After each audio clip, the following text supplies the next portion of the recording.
Welcome to IT Pro TV. I'm your host, Don. Coming at you live from San Francisco, California. You're watching IT Pro TV. All right, greetings everyone, and welcome back to another great episode of IT Pro TV. I'm your host today, Daniel Lowry, and in today's episode, we are looking at more in our A+ series, our 22902 for those keeping score at home.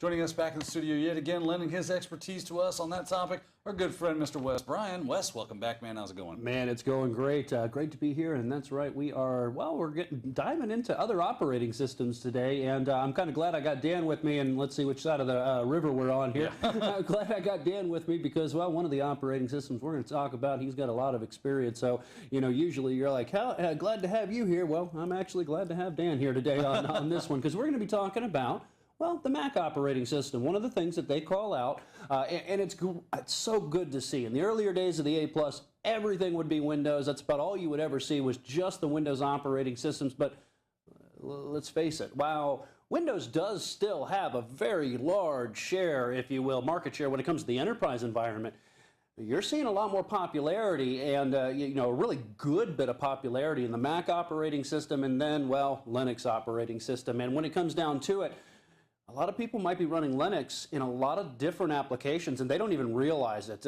You know, a lot of your devices that are out there, even small miniature devices, IoT devices, even your smart TV's probably running some kernel of Linux and maybe you didn't even realize it. So it's really good to see the fact that we have, and we will be talking a little bit about the Linux operating system. Now, I do want you to understand that they don't really put a lot of emphasis on Mac or Linux in the A+, but there are some basics that you need to be aware of, and that's what we hope to kind of familiarize you with in this episode here. Yeah, Wes, the open source community and the Linux community specifically have really made a concerted effort to get more into the desktop arena and have more of a say in that spectrum. So they've really come out with some really cool desktop operating systems. I know Ubuntu is very popular with its Unity desktop. People love that. Zorin OS, Elementary, you name it. There's a bunch of them out that are really geared specifically toward the end user, the home user, so they can start having a Linux experience as well. That coupled with the open source community trying to also help out with that,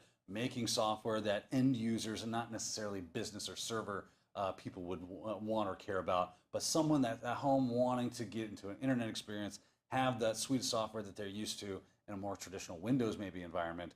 Well, they're just trying to pull their bootstraps up and go, you know what, we're really kind of lagging over here. Let's take charge and get at it. And, you know, let's go ahead and even though it's not in the objectives, in other episodes we have talked about the difference between a proprietary-based software and open source software. So, Dan, I'm glad you mentioned that because it's not in the objectives, and I kind of almost forgot about it. That's why I said I'm glad to have Dan here. Got my back, sir. Let's talk about proprietary, right? Proprietary means a copyright you might hear. That means a single company. They own the rights to it. It's also called closed sources, you know, opposite of open source. And that just means that, you know, without reverse engineering, which would be copyright infringement, you're not allowed to get in there, see what's going on. You're not allowed to get in there and duplicate it, if you will, make changes and then repackage it and rebrand it off and sell somebody. It's basically intellectual property of a specific company.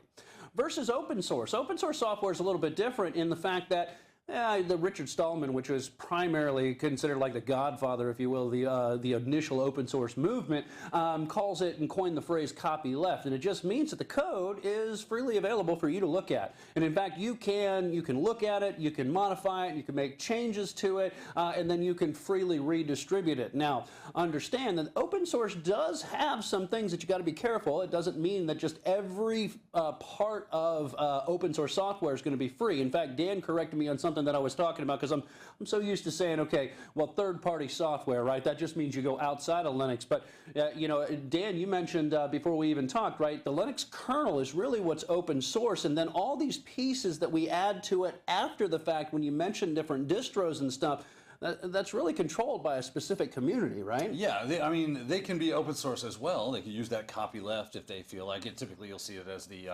GNU licensing, right? News Not Unix, which is another recursive acronym. You'll see those a lot in the open source community. They're fun. But basically, Linux is controlled by the people that create the Linux kernel, right? This is Linux. Everything else that goes on top of that, all the cool tools that are built into it, that's somebody going, well, I want to make a distribution, and I want them to have tool X, Y, and Z, so I'm going to bundle that on top of my Linux kernel, which I get open source from them. Now, the creator of the tool could be a closed source tool, could be an open source tool. If it is open source, you'll have access to the code, able to look at it. Otherwise, it'll be just like any other software. Most definitely. And you mentioned GNU, right? GNU first started, GPL is the GNU public licensing. In fact, I went ahead and brought that up as we're explaining in the background. This is the GNU, or General Public License. GNU, General Public License. Boy, those acronyms are confusing, right? They love them. But notice who is controlling this, right? Windows is controlled by Microsoft, right? Again, it's proprietary. You're not going to copy their software and get away with it without some kind of violation of an end-user license agreement and copyright infringement.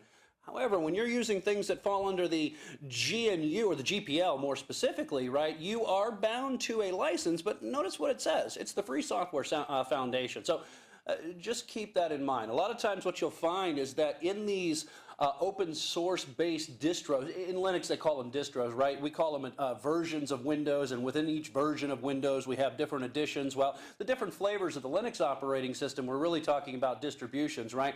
Now, please understand that one of the things that you'll notice a lot of times with distributions is where they're going to get you if they do want to make money off of it. Say they make money off of support, right? If you think about it, if I buy a Windows operating system, one of the things that I typically do not have to do after I've purchased, and again through legal means, right? We've purchased the Windows operating system, or maybe you didn't purchase the operating system. Maybe you bought the hardware already. It had the operating system preloaded.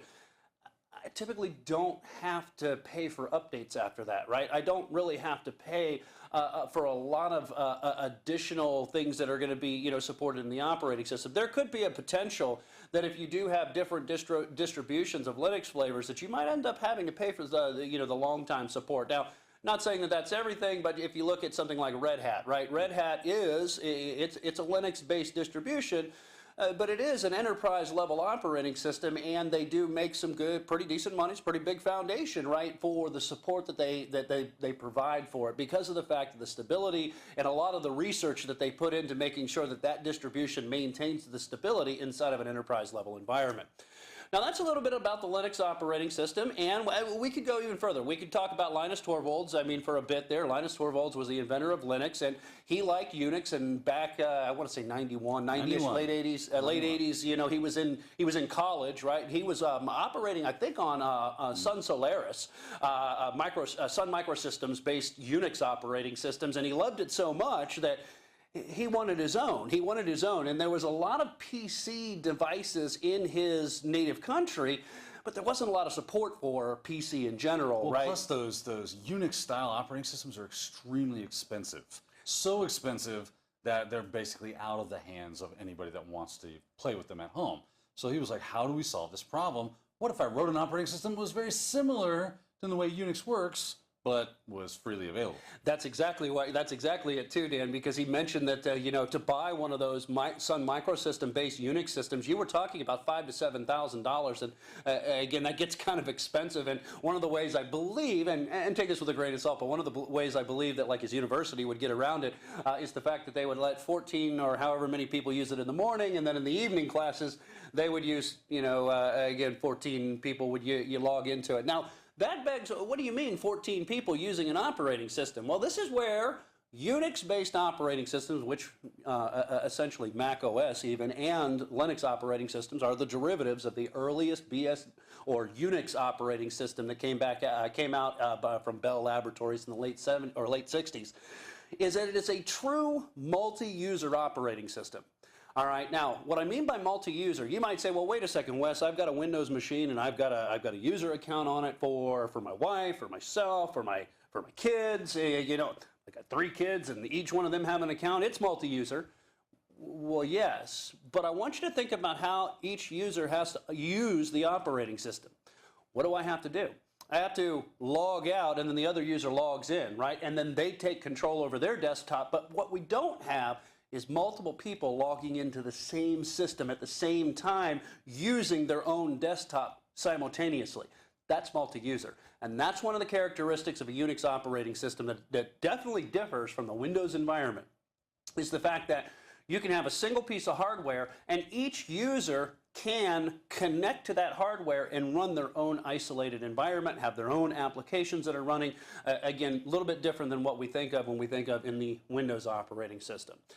Now, the other thing I want you to know a little bit about is the Mac operating system. Now, the Mac operating system, I believe, is BSD under the hood, right? It's the Unix-based derivative, again, and it follows the Unix flavor underneath the hood. It is a Unix. It is a Unix system. Yes, I think it was called Darwin. Darwin, that's right. Is what it is. But came out of BSD, which is BSD is Berkeley Unix. Yes, that's right. It's just a free version of it. Sure, and that's right. The Darwin source code. That's right.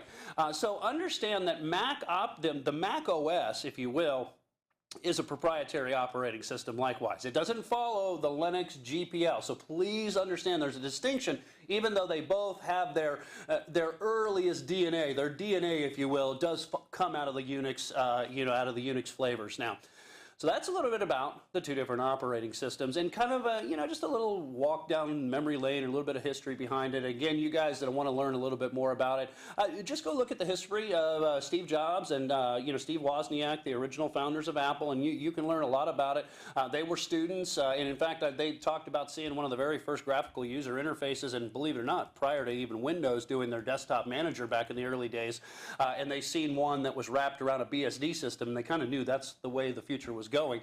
And learn a little bit about Linus Torvalds. However, understand I'm going to kind of differ. I'm going to get out of the history part of it because I don't know that it's going to help you too much on the exam, and that's what we want to benefit you here at IT Pro TV. So let's go ahead and let's dive into some of the objectives. Now, I'm going to kind of move back and forth between our Ubuntu operating system, and I'm going to move back and forth between our Mac operating system. Now, one of the first things they call out is backing up your operating system, right? They talk about scheduled backups. Now, I was talking to Dan about this before, and Dan, you mentioned a common backup for the Linux operating system. What was that one called? Yeah, it's called Bacula. It's very popular. It's graphical based, so a lot of people like that, especially if you're coming over from a Windows server type of system. You still like to have plus it's very robust solution, very, very common. Bacula. So just check that out. You can Google that and see what's up with that. Sure. And what I did is I went ahead and, you can see on our screen right here, I went to the Ubuntu documentation here because you'll see that there are a bunch of different possibilities that you have out there. And in fact, they'll give you some information on backing up and the backup utilities that you have there. And Dan mentioned graphical, right? Understand that that's one of the big differences, if you will, between our Linux operating systems and really when it comes to Windows. Now, both of them have graphical user interfaces, as you're going to see, so does Ubuntu, but they also have a lot of command line driven stuff there, and a lot of Linux users prefer the command line because there's a lot more power in it. You have a lot more access to the operating system rather than some of the limitations that if the developer of the software doesn't put that little function in there because they don't have that button that you can click on it. So you do have, again, depending on your level of expertise, if you will. You do have command line driven. Keep in mind, just like in the Windows command prompt or PowerShell, it's text-based input and text-based output, and syntax matters. As you guys can see, that would challenge somebody like Wes who can't type to save their life for sure. So these are some of the options that you have, right? And I don't know that they're going to call out. And in fact, did Bacula come up? It sure did. Look at that, Dan. Very good. So that's right there in the list. So thanks for that one too. And you can see this one again. It's got a command line. So you can script it if you need to, and you can schedule it, right, as well as a graphical user interface. Now, let's go ahead, and what we're going to do is we're going to switch over to the Mac environment. Now, the Mac environment also has their backup utilities that you can use likewise, right? So if I switch over to the desktop here, and there's a couple of different ways that you can get to this. You can go up to the Help menu bar at the top, and you can click Go, if you will, and then you can scroll down, and I believe you'll see this in Applications, and when Applications comes up, if we scroll down, there is a little button here or a little application called Time Machine, and if I want, I can launch that. Now, Time Machine, in order to use it, you have to have a backup drive configured, right? Well, I've got a backup drive here, but I don't have it plugged in. All right, so that's what we're going to do here. Let's go ahead and let me cancel out of this, and it should cancel the whole application, and that's all right. But what I'm going to go ahead and do is I'm going to plug in my drive. All right, now, depending on how you have this set up, you have to keep in mind that, yes, you can schedule backups. All right. And that's really depending on how you have Time Machine set up. Now, you can set Time Machine up in your Help menu up here, the Help menu bar up here, and that's what I've done. You can see this little clock right here. And if I click on it, you can see, it can tell me, you know, what's the last time I've used Time Machine. If I want to back up now, right, if I want to enter Time Machine, or if I want to open the Time Machine preferences. And we'll go ahead and do this so you can actually see what the Time Machine application would look like if you were to launch it. Keep in mind, if you don't have it connected to the your backup drive set and connect, well, let me jump back on that one. If you have your backup drive set and it's not connected, this menu won't open up. If it isn't set, this will open up, and this is where it'll give you the ability to select the disk. Now, notice something, that it's backing up data already, all right? So that's one of the things that you can do if you say backup automatically. That's how you can schedule a backup inside of your Mac operating system. I gotta be careful because I've been saying Windows so much. I know I'm gonna mess up and sit here and say Windows. So you can, and you can see that it does different types of backups, right? Notice that it says Time Machine keeps backups hourly for the past 24 hours, daily for the past month, weekly, and you guys can read this out there, guys and gals out there, all right, for all previous months. Now notice it also lets you know that the oldest backups are deleted when your disk becomes full. Be careful with this, right? I've actually had this problem where I didn't realize, because I set it and forget it. It's nice to have them scheduled. It's not a bad thing. I have 1 terabyte drive right now that it's connected to, and I didn't realize it, Dan, a couple weeks back.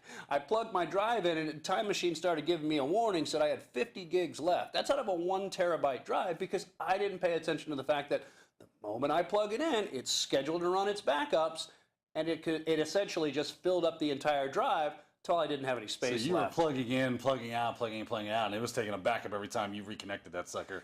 And it'll go, hey, I got the space. Most definitely. Yeah. And it did, and then at a certain point it stopped, and it said, well, now what do you want to do? And you got to be careful because, let me go ahead and show you here on this drive here.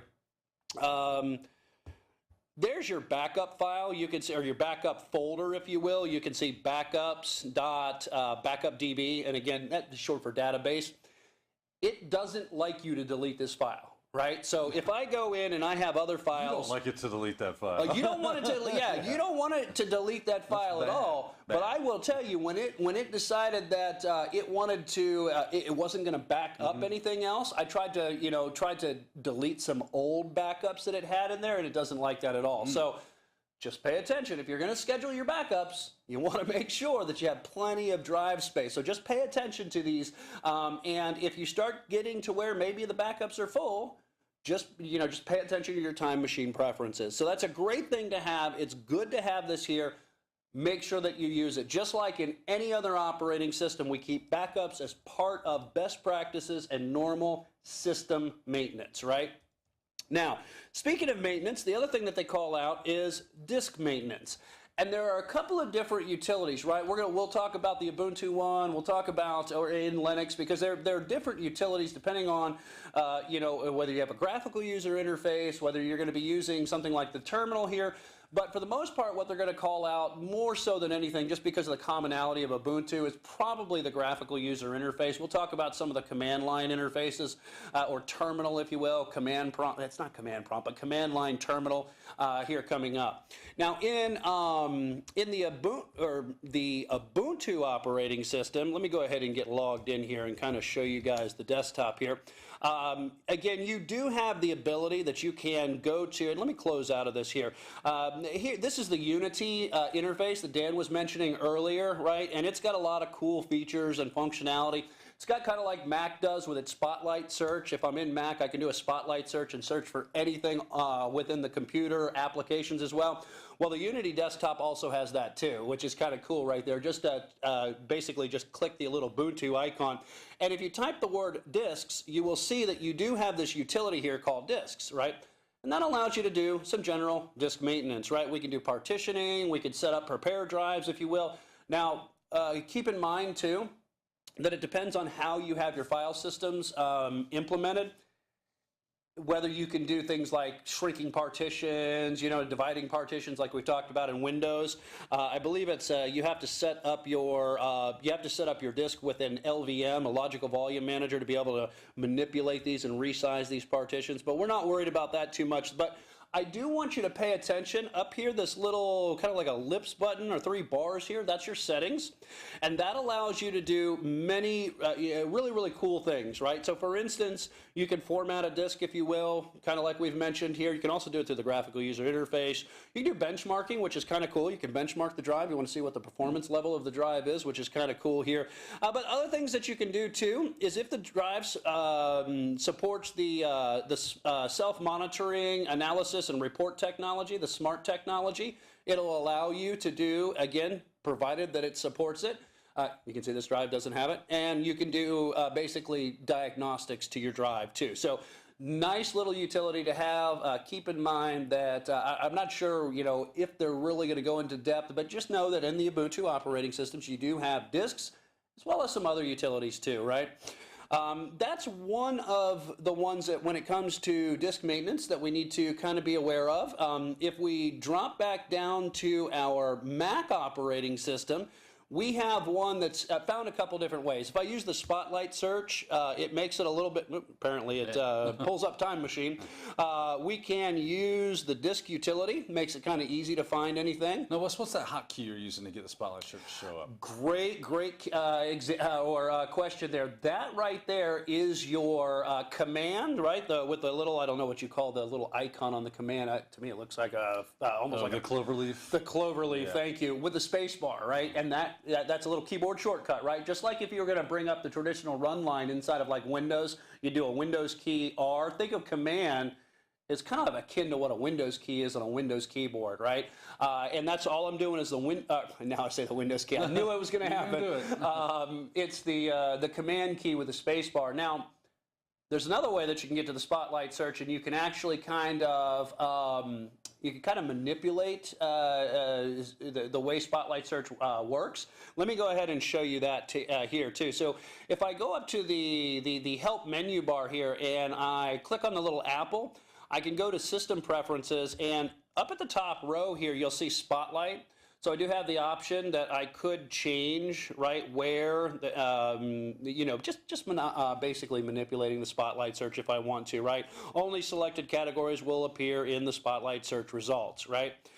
So a little bit just about the Spotlight there, because they do mention that in the objectives, and they kind of want you to know about it. So back to the disk utility. Let's show you how you can get there. And again, you can use the Spotlight search if you want to, but you can also go to, again, the help menu up here at the top, menu bar. You can choose Go, and then you can scroll down to Utilities. When you go to Utilities, in the upper, well, I guess it depends on how Finder is arranged. Finder can be arranged in a couple of ways, and we'll talk about Finder coming up. But if you're in the defaults, you can see here, for me, it's up in the upper left or right-hand corner. I swear I know my right from my left. And we choose that. All right, now this gives me the ability that if I want to, I can run, again, do more partitioning, right? We can divide up a drive, if you will. We can apply a file system to it. But more importantly, for disk maintenance, we could run the first aid on this. So if you do suspect that you have a drive that you want to run first aid on, you can run it. All right, and it will let you know that it's going to kind of keep your boot drive in a special, like lock mode, if you will. So basically just be careful, right? And this shouldn't really take too long here, but you can kind of see, it's kind of locked up there. There you go. You can kind of see what it's doing here. It's going through and it's checking everything. So it's good to use this if you feel like maybe that you have a problem. The other time that I've actually used this too is Mac is really, really particular on making sure that you safely eject drives.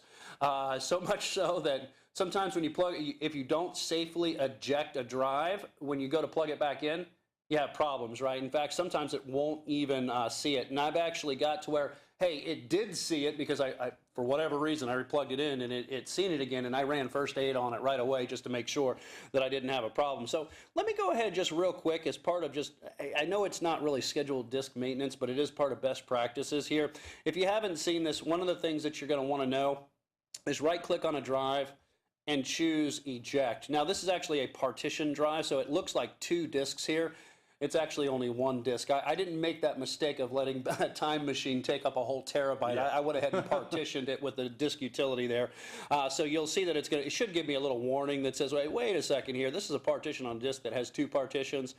do you want to eject them all? And I'll just go ahead, say eject all. Wes, this little factoid about the Mac operating system was actually the linchpin for me to push away from the Mac hardware operating system specifically and into, I'm going to get a System 76 for my next laptop. Most definitely. Yeah, now, so System 76, that is running, you can run like Ubuntu on It those. comes with Ubuntu. It comes with installed, Ubuntu. yeah. So that's why, that's one of the great things you say, and that's why I'm glad to see this in the A+ level, because of the fact that, we talk about the more prevalent operating systems like Mac and Linux. Now we've got hardware that they say, hey, we're just going to ship it to you. And it's going to have Windows and it's going to have Ubuntu on it. We've seen some, too, that just have Ubuntu on them out there as well. We've even seen tablets today that could do fast boots between different operating systems. I think there was a little bit of a licensing violation. I think they stopped that for whatever reason. But again, you can start to see where 5 years ago we wouldn't be having this conversation at all, right?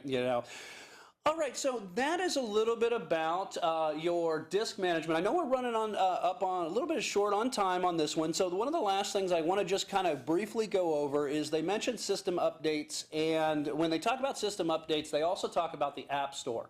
All right, well, that's all part of patch management, right? And just like any operating system, you've got to perform some level of patch management.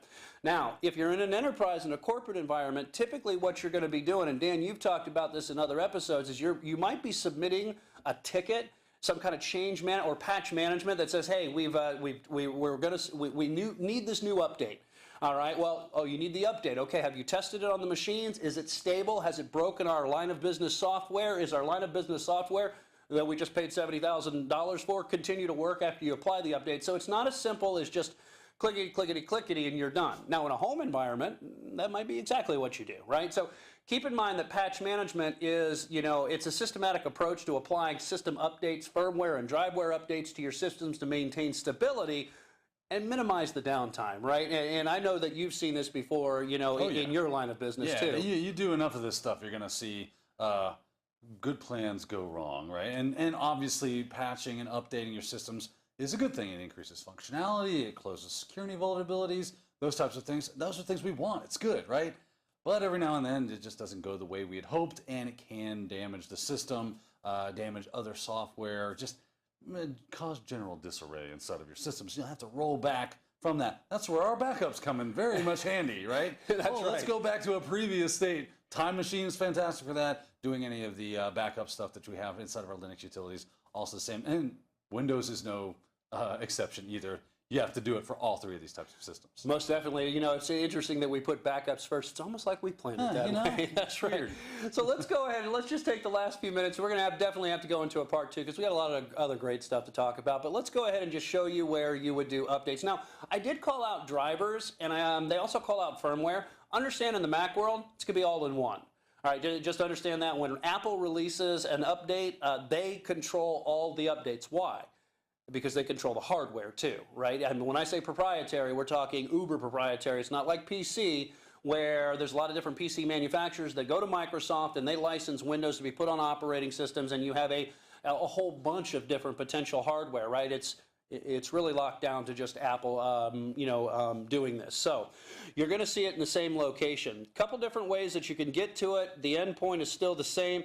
If you want, you can always go to the App Store, right? And if we go to the App Store, you can use your launcher here. I believe App Store is in the launcher. It usually is. It's hiding in there somewhere. It is hiding in there. And I say the launcher and it's not in there. Let's go another way. We can go to the help menu taskbar here, or menu bar if you will, and then we can go to applications. And when we go to applications, the App Store should be right there. There we go. Oh, and the other thing too is by default, a default install, it's in the dock as well. We'll talk a little bit more about the dock here. I've got mine kind of manipulated for what we do here at IT Pro TV.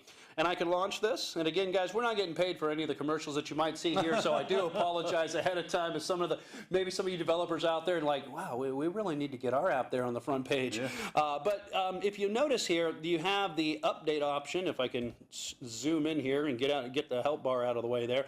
We do have the option here. Now, this update, it updates everything. And you can see that there are some updates. Apparently, I have done some updates here in the past. And notice it's applications as well. It isn't just, and that's why I said it's all bundled together inside of your operating system. Now, so that's where you're going to go to update pretty much your Mac operating system. Now, if you're in Ubuntu, there's a couple of different ways that you can do this, really depending on, let me go ahead and switch back over to my Ubuntu operating system and close down disks, and apparently I've logged out, so timed out are great, right? Security, security, security. Go ahead and close down the disks utility. And what you have here over on your Unity bar here on the left-hand side is the Ubuntu software. And when you click Ubuntu software, I want you to notice them. Now, I went ahead, Dan, and I didn't do any updates on this for a reason, right? Past just getting the VMware tools installed, because I want you guys to see that when I click updates, notice that we've got a whole bunch of things. We've got applications, right? We've got software and updates, but I also want you to notice if I look at the top, notice it includes performance, and that means OS updates, right? So we have includes performance, stability, security, and improvement. Now, I think, Dan, I'll go ahead and mention one more thing, because the other way that you can update things like an installer or install updates is through like app-get, right? So and they do kind of mention app-get. I'll get that right eventually. App-get. Yeah, thanks, man. I appreciate it. That's why you have to have a Linux guy here with you on this show. Again, I could go to the terminal if I wanted to. And let me go ahead and just type in TER. That would be the best way to type in apt-get. The terminal. It is through the terminal, right? So this is this is your your command, and what do they call it? I always call it terminal, but they call terminal. it something. Yeah, I always call it terminal. Console. Yes, thank you. They call it shell, and again, that's what I was looking for, the shell environment, right?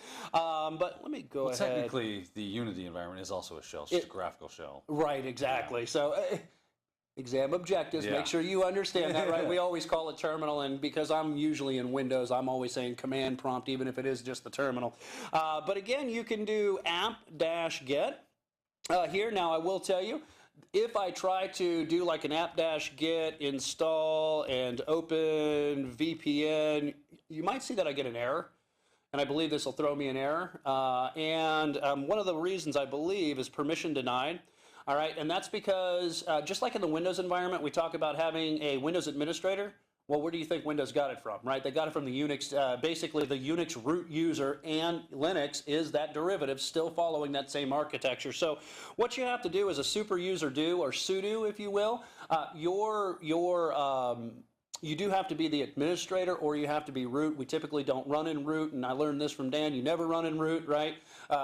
Because never run in root. You never run as the root. You never log in as root, I guess is probably the better way to say it. You don't log in as root. You can change into the root user first. If you're going to do a bunch of administrative tasks, it can save you a lot of time and headache from typing sudo or forgetting to type sudo in a bunch of times. Do your administrative tasks and log back down. Other than that, you're going to run some one-offs. You're going to use the sudo. It's very handy. Most definitely. So you could run something like sudo what is it, app-get. Excuse me, there. I'll get that right eventually. And I could do something like update. And let's see if I log in, and then we're doing updates as well there too, as well as, and kudos out there to the chat room, Mr. Andrew. As always, we love having our viewers out there. Also let you know that if you want to do your updates and upgrades as well, let me go ahead and clear the screen. Well, you don't actually, no update has occurred running just the update command. Okay. It just finds the packages that are available for updates. Gotcha, very good. Then if you want to install those updates, you have to run the upgrade command. Okay, very good, and thank you again. So great to have the Linux gurus here. That's right. So do keep that in mind. And Dan, I know we've probably blown this one out of order when it comes on time, but we did want to just kind of throw that in there before we end. Again, remember driver and firmware updates all in one for Mac. Keep in mind that you have the software updater as well, your Ubuntu software. You've got apt-get inside of Ubuntu as well. If you're in other flavors of Linux, it might be the yum command.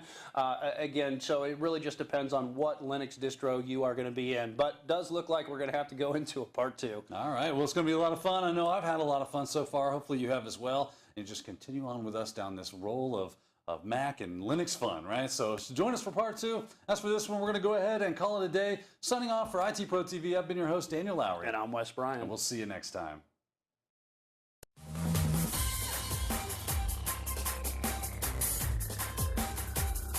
Thank you for watching IT Pro TV.